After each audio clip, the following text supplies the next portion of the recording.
Once again, many thanks for your various comments, and I thought I'd pick up on a few of these because they seem pressing.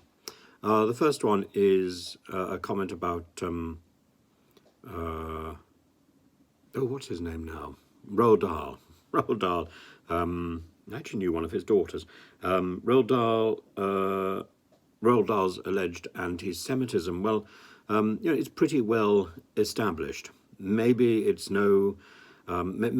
origins lie in the same sort of place as the origins of a lot of the anti-Semitism that stirred up a hornet's nest in the Labour Party.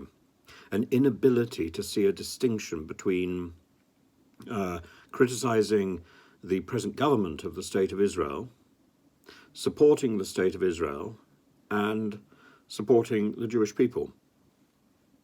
Now, I know many people, many Jewish people, who would criticize the current government of Israel. But at the same time, I also know many many Jews and non-Jews, who affirm the right of the Jewish people to a state. I also think it's a good idea. And to deny that state would be, I think, fundamentally anti-Semitic. To fail to criticize the present government for some of their policies, I think would also be to overlook serious harm, and we shouldn't pull back from that. That is our duty.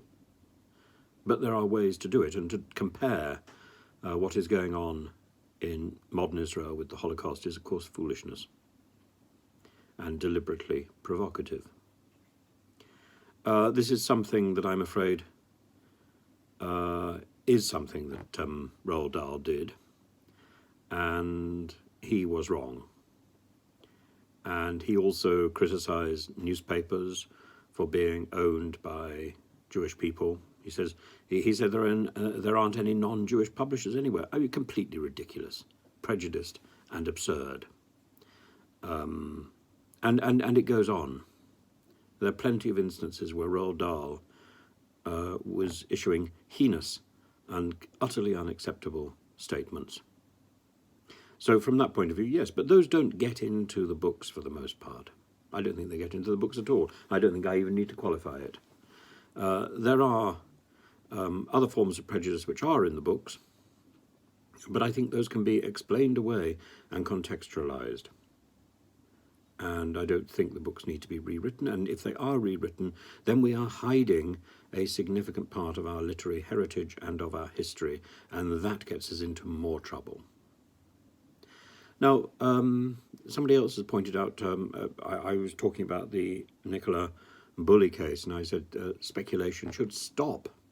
Speculation has become wild. Too many armchair detectives trying to do the police's work. Well, the police have demonstrated that their work is shoddy, that we cannot trust the police to honour the principles of discretion, the principles of the principles in which we place our trust in the police. These have been exposed in the last few days by the police betraying Nicola Bulley and giving out personal private information, personal private medical information. It's unconscionable. And somebody has written here, DJ Boggs, and I do appreciate all these comments, of course, and whether people are criticising me or not criticising me, I don't. It doesn't really matter as long as we get the debate going. But in this particular case, speculation should stop. Blame Suella. Sigh.